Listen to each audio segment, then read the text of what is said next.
Alright, so I was thinking, and I guess I've never actually done a review of the bow, showing what I use.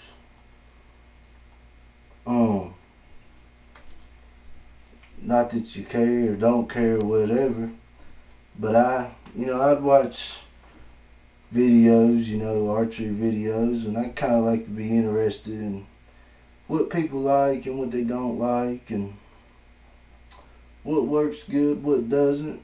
But I know what works good for me.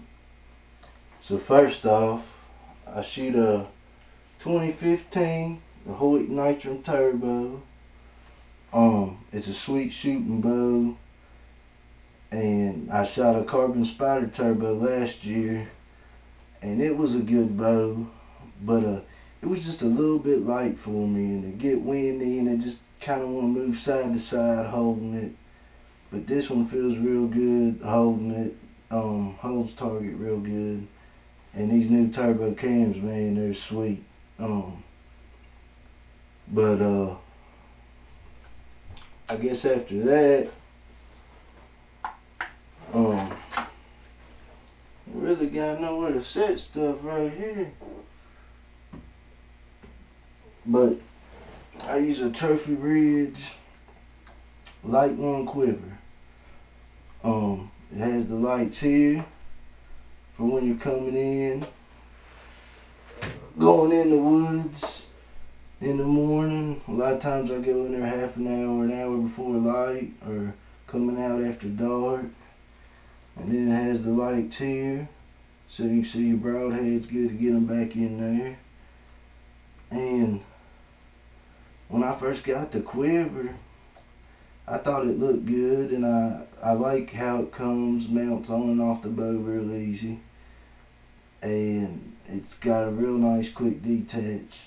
It's a lightweight, and but I never really thought I'd use the lights a whole lot. But I ended up, man, I use them almost every day hunting, going in the mornings or coming out, and it'll save you from running into a lot of trees and stuff that you might have done.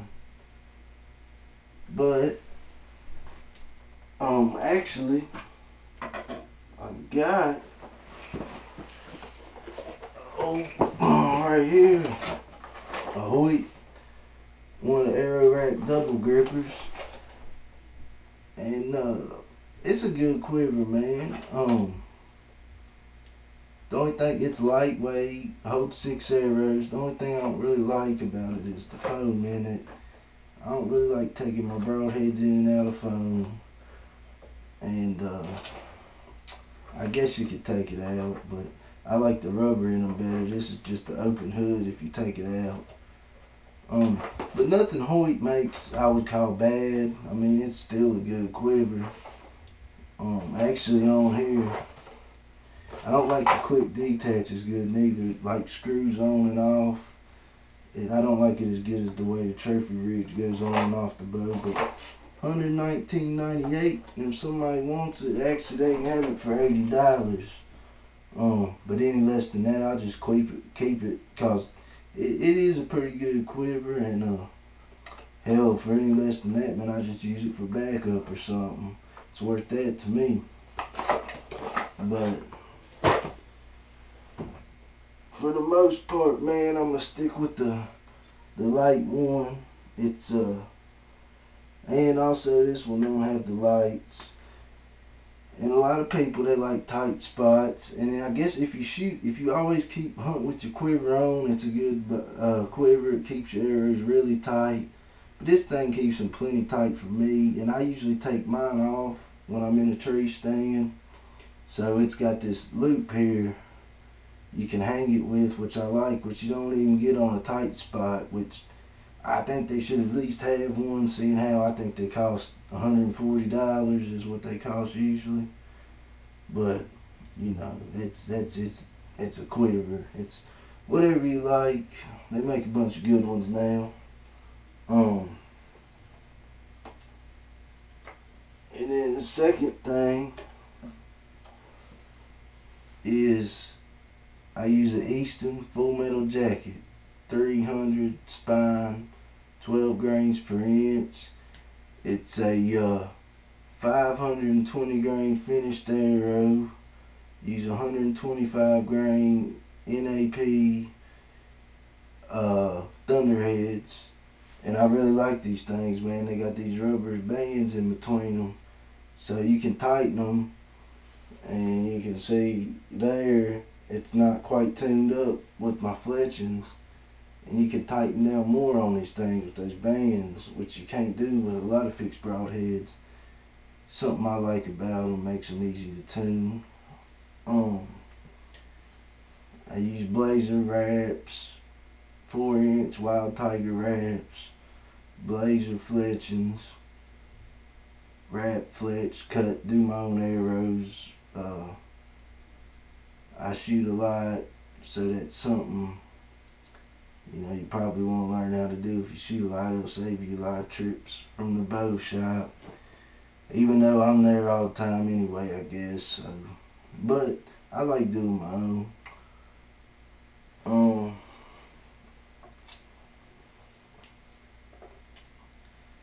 I guess the next thing would be the actual bow. I shoot an Apex Gear covert sight, and it's a single pin, and I like single pins. I've shot HHAs, CB Tech hybrids, black gold, what are they, Ascent Ambush, even tried out the new Trophy Ridge clutch, but this is my favorite. It's got second and third axis adjustment, which can be complicated if you don't know a whole lot about it, but basically the third axis, this thing comes in and out like a door, and if you don't have it set right, you can actually be shooting down in a tree stand and your level read wrong, so you actually have to cant the bow, like this to get it to read right if that's not set right. Which I don't know. Sometimes I look at my level, sometimes I don't. I use it as a point of reference, but if you do use it, it does help shooting up and downhill. It goes from 20 yards to 100, and you can take it on past there to wherever you can get it for your arrows that still have clearance. And let's see what else. It's got this here too, your indicator.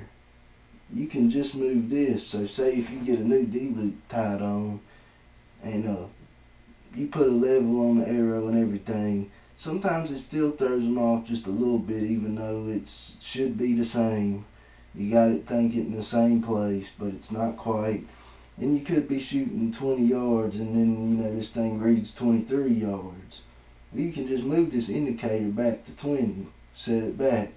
Where on like a HHA or something, you're gonna have to start a new sight tape, or it's just a little more difficult to get it set back, and that's another thing I like about it.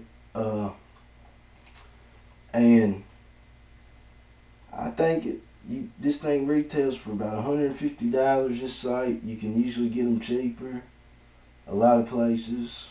I've seen them more some places, but usually they run closer to 130, 140.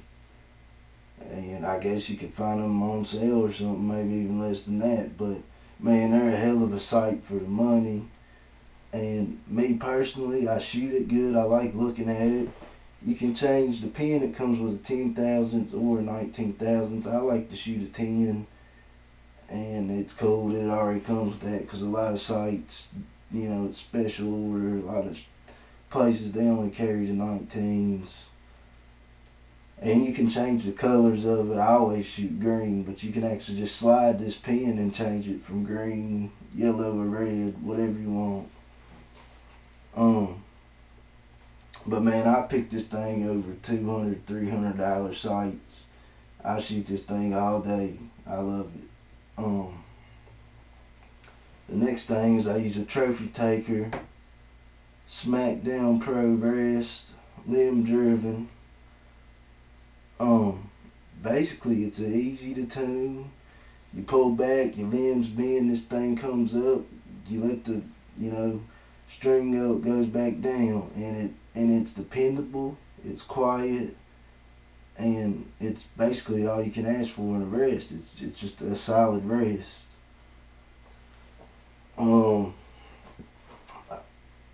I shoot a True Glow. I'm shooting a True Glow. I think it's called a True Tech Carbon Pro.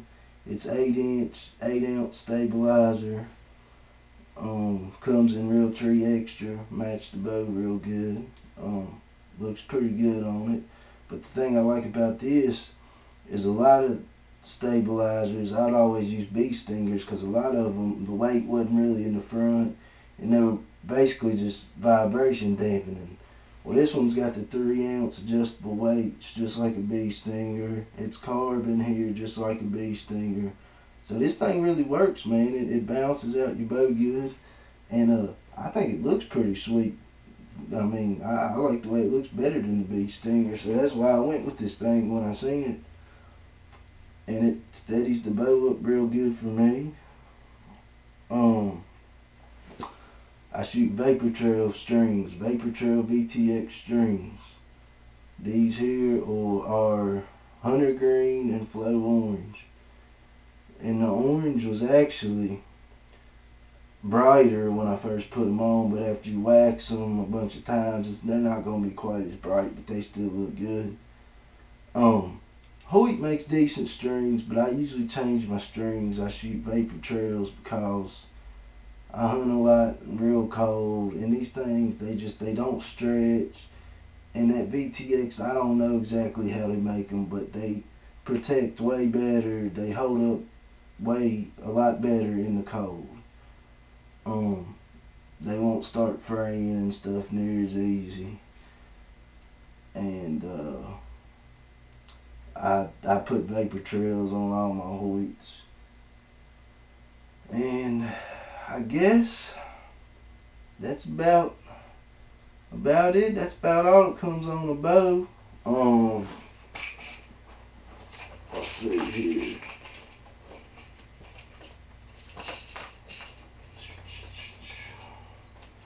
I do shoot a Scott Shark release, dual caliper release. I've shot these for years. They seem to work, so I just don't switch it. I guess that's about it, man. Anyway, that's my setup, and the most important thing really is when you pick your bow set up or hunting gear in general, is I like to look at what other people use, and I can tell you whether something's probably a good product or not, but don't pick what you use based off other people. Whatever you shoot and you're confident in, and you like how it looks, you like your bow, it's what you just feel confident with it. Just use whatever you like, man. There's a lot of good stuff out today, and there's a lot of different ways you can set up your bow, but just whatever you shoot, man, just you want to have confidence that it's going to get the job done, and just you like your bow. I mean, you want to like your bow, you don't want to be like, damn, this bow is ugly as hell, I don't even want to go hunt today. You got to like what you use. But for me, man, this is my setup, and I really wouldn't change it, man. It works good for me. I like it. I think it looks good, and shoots good.